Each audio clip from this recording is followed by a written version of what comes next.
ਮੈਂ ਬੜੀ ਬੇਚੈਨੀ ਨਾਲ ਏਅਰਪੋਰਟ 'ਤੇ ਖੜ੍ਹੀ ਆਪਣੇ ਪਤੀ ਪ੍ਰਦੀਪ ਦਾ ਇੰਤਜ਼ਾਰ ਕਰ ਰਹੀ ਸੀ। ਅੱਜ ਪੂਰੇ 5 ਸਾਲ ਬਾਅਦ ਉਹ ਦੁਬਈ ਤੋਂ ਆ ਰਹੇ ਸਨ।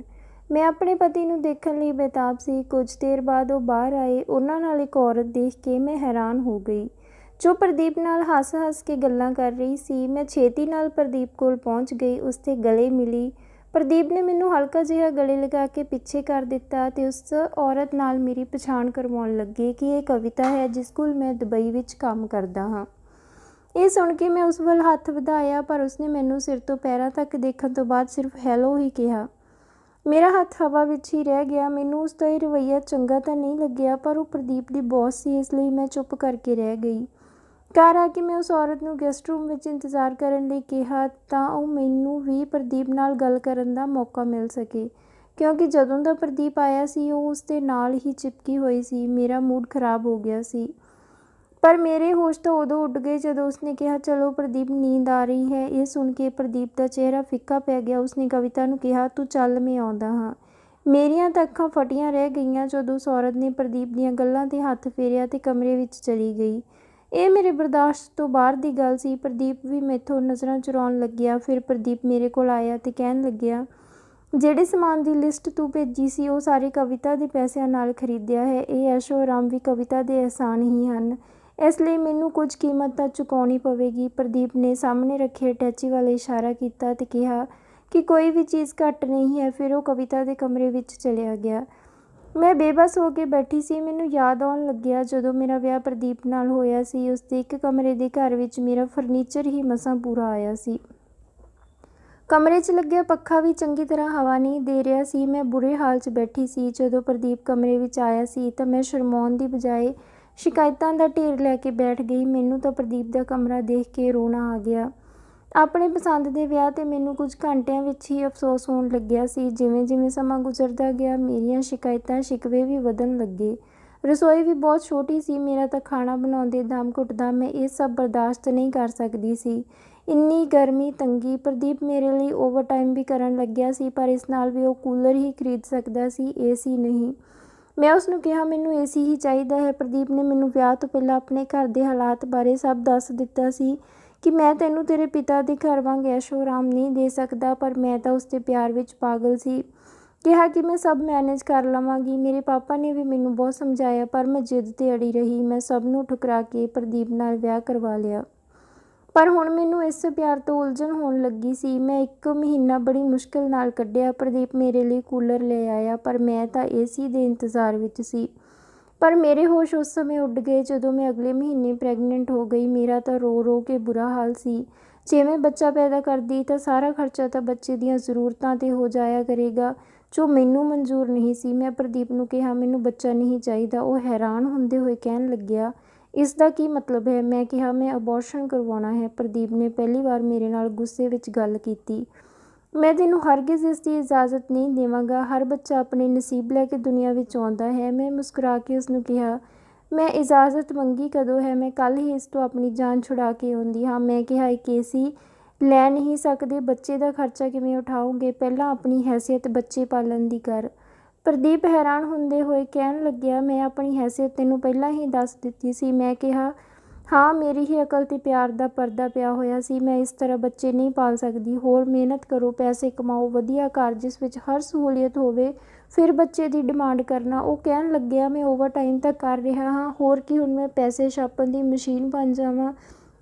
ਮੈਂ ਕਿਹਾ, ਹਾਂ, ਬਣ ਜਾਓ ਮਸ਼ੀਨ। ਮੈਨੂੰ ਇੱਕ ਵਧੀਆ ਜ਼ਿੰਦਗੀ ਚਾਹੀਦੀ ਹੈ। ਹੁਣ ਤੱਕ ਮੈਨੂੰ ਸਿਵਾਏ ਪਿਆਰ ਤੋਂ ਹੋਰ ਦਿੱਤਾ ਹੀ ਕੀ ਹੈ? ਮੈਨੂੰ ਹਰ ਤਰ੍ਹਾਂ ਦਾ ਐਸ਼ੋ ਆਰਾਮ ਚਾਹੀਦਾ ਹੈ। ਮੈਂ ਫੁੱਟ-ਫੁੱਟ ਕੇ ਰੋਣ ਲੱਗੀ ਸੀ। ਮੈਂ ਆਪਣੇ ਅੰਦਰ ਦਾ ਸਾਰਾ ਜ਼ਹਿਰ ਉਗਲ ਦਿੱਤਾ ਸੀ। ਪਰ ਪ੍ਰਦੀਪ ਇੱਕਦਮ ਚੁੱਪ ਸੀ। ਉਸਨੇ ਇੱਕ ਲਫ਼ਜ਼ ਤੱਕ ਨਹੀਂ ਬੋਲਿਆ। ਸਵੇਰੇ ਅੱਖ ਖੁੱਲ੍ਹੀ ਤਾਂ ਪ੍ਰਦੀਪ ਘਰ ਨਹੀਂ ਸੀ। ਰਾਤ ਨੂੰ ਆਇਆ ਤਾਂ ਮੇਰੇ ਲਈ ਇੱਕ ਖੁਸ਼ਖਬਰੀ ਲੈ ਕੇ ਆਇਆ, ਜਿਸ ਨੂੰ ਸੁਣ ਕੇ ਮੈਂ ਤਾਂ ਬਹੁਤ ਖੁਸ਼ ਹੋ ਗਈ। ਉਸਨੇ ਆਪਣੇ ਦੋਸਤ ਨਾਲ ਗੱਲ ਕੀਤੀ ਜੋ ਉਸਨੂੰ ਦੁਬਈ ਬੁਲਾਉਣ ਲਈ ਤਿਆਰ ਸੀ, ਪਰ ਉਹ 5 ਸਾਲ ਵਾਪਸ ਨਹੀਂ ਆਵੇਗਾ। ਉਹ ਕਹਿਣ ਲੱਗਿਆ, ਮੈਂ 5 ਸਾਲਾਂ ਵਿੱਚ ਇੰਨਾ ਪੈਸਾ ਕਮਾ ਲਵਾਂਗਾ ਕਿ ਤੇਰੀਆਂ ਸਾਰੀਆਂ ਇੱਛਾਵਾਂ ਪੂਰੀਆਂ ਹੋ ਜਾਣਗੀਆਂ, ਪਰ ਮੈਂ ਤੇਰੇ ਕੋਲ ਨਹੀਂ ਰਹਾਂਗਾ। ਮੈਨੂੰ ਪ੍ਰਦੀਪ ਦੀਆਂ ਨਜ਼ਰਾਂ ਵਿੱਚ ਆਪਣੇ ਲਈ ਪਿਆਰ ਸਾਫ਼ ਨਜ਼ਰ ਆ ਰਿਹਾ ਸੀ, ਪਰ ਮੈਨੂੰ ਇੱਕ ਵਧੀਆ ਜ਼ਿੰਦਗੀ ਚਾਹੀਦੀ ਸੀ। ਇਸ ਲਈ ਮੈਂ ਆਪਣੇ ਫੈਸਲੇ 'ਤੇ ਟਿਕੀ ਰਹੀ। ਮੈਂ ਕਿਹਾ, 5 ਤਾਂ ਕੀ, ਮੈਂ 10 ਸਾਲ ਵੀ ਤੇਰੇ ਤੋਂ ਬਿਨਾਂ ਰਹਿ ਸਕਦੀ ਹਾਂ। ਕੁਝ ਦਿਨਾਂ ਵਿੱਚ ਪ੍ਰਦੀਪ ਨੇ ਜਾਣ ਦੀ ਤਿਆਰੀ ਕਰ ਲਈ। ਜਾਂਦੇ ਵੇਲੇ ਕਹਿਣ ਲੱਗਿਆ, ਮੈਂ ਸਿਰਫ ਤੈਨੂੰ ਪਿਆਰ ਕਰਦਾ ਹਾਂ, ਭਾਵੇਂ ਤੈਨੂੰ ਮੇਰੇ ਜਾਣ ਨਾਲ ਕੋਈ ਫ਼ਰਕ ਨਾ ਪਵੇ, ਪਰ ਮੇਰੇ ਲਈ ਤੇਰੇ ਬਿਨਾਂ ਰਹਿਣਾ ਮੁਸ਼ਕਿਲ ਹੈ। ਉਹ ਨਮ ਅੱਖਾਂ ਨਾਲ ਘਰੋਂ ਗਿਆ। ਉੱਥੇ ਜਾ ਕੇ ਪ੍ਰਦੀਪ ਦੀ ਨੌਕਰੀ ਲੱਗ ਗਈ ਸੀ। ਜਦੋਂ ਪ੍ਰਦੀਪ ਨੇ ਮੈਨੂੰ ਫ਼ੋਨ ਕੀਤਾ ਤਾਂ ਮੈਂ ਉਸਦਾ ਹਾਲ ਚਾਲ ਪੁੱਛਣ ਦੀ ਬਜਾਏ ਉਸਦੀ ਤਨਖਾਹ ਬਾਰੇ ਪੁੱਛਿਆ। ਪ੍ਰਦੀਪ ਕੁਝ ਕਹਿਣਾ ਚਾਹ ਰਿਹਾ ਸੀ ਪਰ ਖਾਮੋਸ਼ ਹੋ ਗਿਆ। ਫਿਰ ਉਹ ਕਹਿਣ ਲੱਗਿਆ, ਫਿਕਰ ਨਾ ਕਰ, ਤੇਰੇ ਸਾਰੇ ਸੁਪਨੇ ਪੂਰੇ ਹੋ ਜਾਣਗੇ, ਤੈਨੂੰ ਕਿਸੇ ਚੀਜ਼ ਦੀ ਕਮੀ ਨਹੀਂ ਹੋਵੇਗੀ। ਇੰਨਾ ਕਹਿ ਕੇ ਪ੍ਰਦੀਪ ਨੇ ਫ਼ੋਨ ਕੱਟ ਦਿੱਤਾ। ਮੈਂ ਤਾਂ ਬਹੁਤ ਖੁਸ਼ ਸੀ। 1 ਮਹੀਨੇ ਬਾਅਦ ਪ੍ਰਦੀਪ ਨੇ ਮੈਨੂੰ ਬਹੁਤ ਸਾਰੇ ਪੈਸੇ ਭੇਜ ਦਿੱਤੇ। ਮੈਂ ਆਪਣੀ ਜ਼ਰੂਰਤ ਦਾ ਸਾਰਾ ਸਮਾਨ ਖਰੀਦ ਲਿਆ। ਕਈ ਮਹੀਨੇ ਇਸ ਤਰ੍ਹਾਂ ਹੀ ਗੁਜ਼ਰ ਗਏ। ਪ੍ਰਦੀਪ ਮੇਰੇ ਨਾਲ ਬਹੁਤ ਘੱਟ ਗੱਲ ਕਰਦਾ। ਮੈਨੂੰ ਵੀ ਪੈਸੇ ਦੀ ਜ਼ਰੂਰਤ ਵੇਲੇ ਹੀ ਪ੍ਰਦੀਪ ਦੀ ਯਾਦ ਆਉਂਦੀ। 2 ਸਾਲ ਬੀਤ ਗਏ। ਇਹਨਾਂ 2 ਸਾਲਾਂ ਵਿੱਚ ਮੇਰੀ ਜ਼ਿੰਦਗੀ ਪੂਰੀ ਤਰ੍ਹਾਂ ਬਦਲ ਗਈ। ਮੈਂ ਇੱਕ ਵੱਡਾ ਘਰ ਵੀ ਲੈ ਲਿਆ। 3 ਸਾਲ ਬੀਤ ਗਏ। ਹੁਣ ਮੈਨੂੰ ਇਹ ਘਰ ਥੋੜ੍ਹਾ ਅਜੀਬ ਲੱਗਣ ਲੱਗਿਆ ਸੀ। ਪ੍ਰਦੀਪ ਵੀ ਨਹੀਂ ਸੀ ਅਤੇ ਕੋਈ ਔਲਾਦ ਵੀ ਨਹੀਂ ਸੀ। ਜੇ ਮੈਂ ਆਪਣੇ ਬੱਚੇ ਨਾਲ ਗਲਤ ਨਾ ਕਰਦੀ ਤਾਂ ਸ਼ਾਇਦ ਅੱਜ ਇਕੱਲੀ ਨਾ ਹੁੰਦੀ।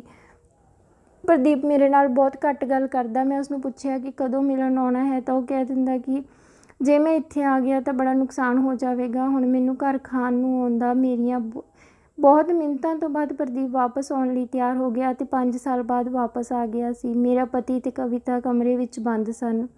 ਮੈਂ ਇੱਕ ਠੰਡਾ ਸਾਹ ਲਿਆ ਅਤੇ ਆਪਣੇ ਕਮਰੇ ਵਿੱਚ ਚਲੀ ਗਈ ਜਿੱਥੇ ਮੈਂ ਪ੍ਰਦੀਪ ਦੀ ਪਸੰਦ ਦੇ ਫੁੱਲ ਰੱਖੇ ਹੋਏ ਸਨ। ਉਹ ਵੀ ਹੁਣ ਮੇਰੀ ਤਰ੍ਹਾਂ ਮੁਰਝਾ ਚੁੱਕੇ ਸਨ। ਮੈਂ ਬੈੱਡ 'ਤੇ ਆ ਕੇ ਸੌਂ ਗਈ। ਮੈਂ ਸਵੇਰੇ ਉੱਠੀ ਅਤੇ ਸੋਚਿਆ ਕਿ ਪ੍ਰਦੀਪ ਦੀ ਪਸੰਦ ਦਾ ਖਾਣਾ ਬਣਾਉਂਦੀ ਹਾਂ, ਪਰ ਕਵਿਤਾ ਪਹਿਲਾਂ ਹੀ ਰਸੋਈ ਵਿੱਚ ਖਾਣਾ ਬਣਾ ਚੁੱਕੀ ਸੀ, ਉਹ ਵੀ ਪ੍ਰਦੀਪ ਦੀ ਪਸੰਦ ਦਾ। ਮੈਂ ਹੈਰਾਨ ਸੀ ਕਿ ਉਹ ਤਾਂ ਪ੍ਰਦੀਪ ਦੀ ਬੌਸ ਹੈ, ਉਸਦਾ ਦੁਬਈ ਵਿੱਚ ਬਿਜ਼ਨਸ ਹੈ। ਉਸ ਦੇ ਬਾਵਜੂਦ ਉਹ ਪ੍ਰਦੀਪ ਦੀ ਪਸੰਦ ਦਾ ਖਾਣਾ ਬਣਾ ਰਹੀ ਸੀ। ਮੈਨੂੰ ਚੰਗੀ ਤਰ੍ਹਾਂ ਯਾਦ ਸੀ, ਵਿਆਹ ਤੋਂ ਬਾਅਦ ਮੈਂ ਪਹਿਲੀ ਵਾਰ ਅੱਜ ਪ੍ਰਦੀਪ ਦੀ ਪਸੰਦ ਦਾ ਖਾਣਾ ਬਣਾਉਣ ਬਾਰੇ ਸੋਚਿਆ ਸੀ। ਉਹ ਪ੍ਰਦੀਪ ਦੇ ਨਾਲ ਬੈਠ ਕੇ ਹੀ ਖਾਣਾ ਖਾਣ ਲੱਗੀ। ਮੇਰੇ ਤਾਂ ਅੰਦਰ ਅੱਗ ਜਲ ਰਹੀ ਸੀ। ਮੈਂ ਆਪਣੇ ਕਮਰੇ ਵਿੱਚ ਆ ਗਈ ਅਤੇ ਰੋਣ ਲੱਗੀ। ਮੈਨੂੰ ਕਵਿਤਾ ਤੋਂ ਜਲਨ ਮਹਿਸੂਸ ਹੋਣ ਲੱਗੀ ਸੀ। ਕੁਝ ਸਮੇਂ ਬਾਅਦ ਪ੍ਰਦੀਪ ਕਮਰੇ ਵਿੱਚ ਆਇਆ ਅਤੇ ਪੁੱਛਣ ਲੱਗਿਆ ਕਿ ਕੀ ਹੋਇਆ।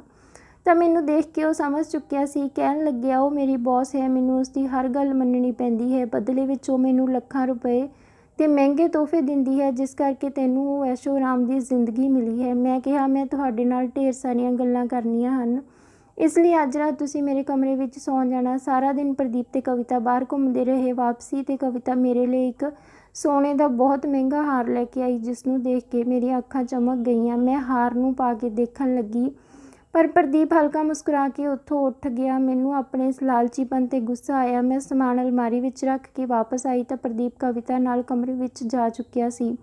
ਮੈਨੂੰ ਗੁੱਸਾ ਆਇਆ। ਮੈਂ ਵਾਰ-ਵਾਰ ਦਰਵਾਜ਼ਾ ਖੜਕਾਇਆ ਤਾਂ ਕਵਿਤਾ ਬਾਹਰ ਆਈ। ਉਸਨੇ ਮੇਰੇ ਵੱਲ ਦੇਖਿਆ ਅਤੇ ਮੇਰੇ ਹੱਥ 'ਤੇ ਬਹੁਤ ਸਾਰੇ ਪੈਸੇ ਰੱਖ ਦਿੱਤੇ ਅਤੇ ਕਿਹਾ ਕਿ ਹੁਣ ਤੰਗ ਨਾ ਕਰਨਾ। ਉਸਨੇ ਮੇਰੇ ਮੂੰਹ 'ਤੇ ਹੀ ਦਰਵਾਜ਼ਾ ਬੰਦ ਕਰ ਦਿੱਤਾ। ਪੈਸੇ ਦੇਖ ਕੇ ਤਾਂ ਹਰ ਸ਼ੈ ਬੇਗਾਨੀ ਹੋ ਜਾਂਦੀ ਹੈ। ਮੈਂ ਪੈਸੇ ਲੈ ਕੇ ਆਪਣੇ ਕਮਰੇ ਵਿੱਚ ਆ ਗਈ। ਪੈਸਿਆਂ ਦੀ ਖੁਸ਼ਬੂ ਤਾਂ ਮੈਨੂੰ ਦੁਨੀਆ ਦੀ ਹਰ ਖੁਸ਼ਬੂ ਤੋਂ ਚੰਗੀ ਲੱਗਦੀ ਸੀ। 1 ਹਫ਼ਤਾ ਇਸ ਤਰ੍ਹਾਂ ਹੀ ਲੰਘ ਗਿਆ। ਮੈਂ ਬੱਚਿਆਂ ਦੀ ਤਰ੍ਹਾਂ ਪ੍ਰਦੀਪ ਦੇ ਪਿੱਛੇ ਰਹਿੰਦੀ, ਪਰ ਕਵਿਤਾ ਹਰ ਵਾਰ ਆ ਜਾਂਦੀ ਅਤੇ ਉਸਨੂੰ ਮੈਥੋਂ ਦੂਰ ਲੈ ਜਾਂਦੀ। ਮੈਂ ਪ੍ਰਦੀਪ ਦੇ ਮੂੰਹੋਂ ਪਿਆਰ ਦੇ 2 ਬੋਲ ਸੁਣਨ ਲਈ ਤਰਸ ਗਈ ਸੀ। ਕਵਿਤਾ ਮੈਨੂੰ ਹਰ ਰੋਜ਼ ਪੈਸੇ ਦਿੰਦੀ ਅਤੇ ਮੈਂ ਚੁੱਪ ਹੋ ਜਾਂਦੀ, ਪਰ ਅੱਜ ਤਾਂ ਮੇਰੇ ਪੈਰਾਂ ਥੱਲੇ ਜ਼ਮੀਨ ਹੀ ਖਿਸਕ ਗਈ ਜਦੋਂ ਪ੍ਰਦੀਪ ਨੇ ਕਿਹਾ ਅੱਜ ਰਾਤ ਦੀ ਫਲਾਈਟ ਤੋਂ ਉਹ ਵਾਪਸ ਜਾ ਰਿਹਾ ਹੈ ਅਤੇ ਹੁਣ ਸ਼ਾਇਦ ਦੁਬਾਰਾ ਕਦੇ ਨਾ ਆਵੇ, ਪਰ ਪੈਸੇ ਹਰ ਮਹੀਨੇ ਭੇਜਦਾ ਰਹਾਂਗਾ। ਪ੍ਰਦੀਪ ਦੇ ਇਹ ਬੋਲ ਸੁਣ ਕੇ ਮੈਂ ਸੁੰਨ ਹੋ ਚੁੱਕੀ ਸੀ। ਮੈਂ ਕੁਝ ਦੇਰ ਕੁਝ ਬੋਲ ਨਾ ਸਕੀ ਕਿ ਭਲਾ ਉਹ ਮੈਨੂੰ ਛੱਡ ਕੇ ਕਿਵੇਂ ਜਾ ਸਕਦਾ ਹੈ। ਮੈਂ ਉਸਨੂੰ ਕਿਹਾ ਕਿ ਤੂੰ ਮੈਨੂੰ ਹਮੇਸ਼ਾ ਲਈ ਛੱਡ ਕੇ ਕਿਵੇਂ ਜਾ ਸਕਦਾ ਹੈ, ਮੈਂ ਤੇਰੇ ਬਿਨਾਂ ਨਹੀਂ ਰਹਿ ਸਕਦੀ। ਇਹਨਾਂ 5 ਸਾਲਾਂ ਵਿੱਚ ਮੈਨੂੰ ਅਹਿਸਾਸ ਹੋ ਗਿਆ ਕਿ ਇਨਸਾਨ ਪੈਸੇ ਅਤੇ ਐਸ਼ੋ ਆਰਾਮ ਤੋਂ ਬਿਨਾਂ ਗੁਜ਼ਾਰਾ ਕਰ ਸਕਦਾ ਹੈ, ਪਰ ਹਮਸਫ਼ਰ ਤੋਂ ਬਿਨਾਂ ਨਹੀਂ। ਮੈਂ ਪ੍ਰਦੀਪ ਦੀਆਂ ਮਿੰਨਤਾਂ ਕਰ ਰਹੀ ਸੀ ਕਿ ਇਹ ਨੌਕਰੀ ਛੱਡ ਦੇ। ਪ੍ਰਦੀਪ ਕਹਿਣ ਲੱਗਿਆ, ਇਹ ਸਭ ਤੈਨੂੰ ਉਸ ਸਮੇਂ ਸੋਚਣਾ ਚਾਹੀਦਾ ਸੀ ਜਦੋਂ 5 ਸਾਲ ਪਹਿਲਾਂ ਮੈਂ ਰੋਂਦਾ ਹੋਇਆ ਤੇਰੇ ਕੋਲੋਂ ਦੂਰ ਜਾ ਰਿਹਾ ਸੀ। ਹੁਣ ਤਾਂ ਬਹੁਤ ਦੇਰ ਹੋ ਗਈ ਹੈ। ਮੈਂ ਜਦੋਂ ਦੁਬਈ ਗਿਆ ਤਾਂ ਬਹੁਤ ਉਦਾਸ ਸੀ। ਜਦੋਂ ਮੈਂ ਕਵਿਤਾ ਕੋਲ ਨੌਕਰੀ ਲਈ ਗਿਆ ਤਾਂ ਉਸਨੇ ਮੇਰੀ ਬੇਬਸੀ ਅਤੇ ਉਦਾਸੀ ਨੂੰ ਸਮਝ ਲਿਆ ਕਿ ਮੈਂ ਕਿਸ ਤਰ੍ਹਾਂ ਬਿਖਰ ਚੁੱਕਾ ਹਾਂ। ਮੈਂ ਉਸਨੂੰ ਸਭ ਕੁਝ ਸੱਚ ਦੱਸ ਦਿੱਤਾ। ਉਹ ਵੀ ਮੇਰੀ ਤਰ੍ਹਾਂ ਆਪਣਿਆਂ ਦੀ ਠੁਕਰਾਈ ਹੋਈ ਸੀ। ਉਸ ਕੋਲ ਐਸ਼ੋ ਆਰਾਮ ਤਾਂ ਸੀ, ਪਰ ਕੋਈ ਪਿਆਰ ਕਰਨ ਵਾਲਾ ਨਹੀਂ ਸੀ। ਜਦੋਂ ਤੱਕ ਤੈਨੂੰ ਹਰ ਕੀਮਤ 'ਤੇ ਐਸ਼ੋ ਆਰਾਮ ਚਾਹੀਦਾ ਸੀ, ਚਾਹੇ ਦਾਅ 'ਤੇ ਪਤੀ ਦਾ ਪਿਆਰ ਹੀ ਕਿਉਂ ਨਾ ਲਾਉਣਾ ਪਵੇ। ਕਵਿਤਾ ਨੇ ਮੈਨੂੰ ਆਪਣੇ ਨਾਲ ਰੱਖਿਆ। ਉਸਨੂੰ ਸਿਰਫ ਮੇਰਾ ਪਿਆਰ ਚਾਹੀਦਾ ਸੀ। ਬਦਲੇ ਵਿੱਚ ਉਸਨੇ ਤੈਨੂੰ ਹਰ ਐਸ਼ੋ ਆਰਾਮ ਦੇਣ ਦੀ ਜ਼ਿੰਮੇਵਾਰੀ ਲੈ ਲਈ।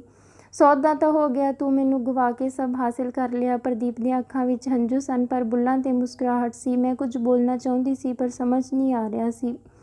ਫਿਰ ਕਵਿਤਾ ਕਮਰੇ ਵਿੱਚੋਂ ਬਾਹਰ ਆ ਗਈ। ਉਹ ਪ੍ਰਦੀਪ 'ਤੇ ਆਪਣਾ ਸਮਾਨ ਲੈ ਆਈ ਸੀ। ਮੇਰੇ ਅੰਦਰ ਦਰਦ ਭਰੀ ਚੁਭਣ ਦੌੜ ਗਈ। ਪ੍ਰਦੀਪ ਆਪਣਾ ਦਰਦ ਛੁਪਾਏ ਕਵਿਤਾ ਨਾਲ ਮੁਸਕਰਾਉਂਦੇ ਹੋਏ ਹਮੇਸ਼ਾ ਲਈ ਮੈਨੂੰ ਪਛਤਾਵੇ ਅਤੇ ਪਲ ਪਲ ਮਰਨ ਲਈ ਛੱਡ ਕੇ ਜਾ ਚੁੱਕਿਆ ਸੀ।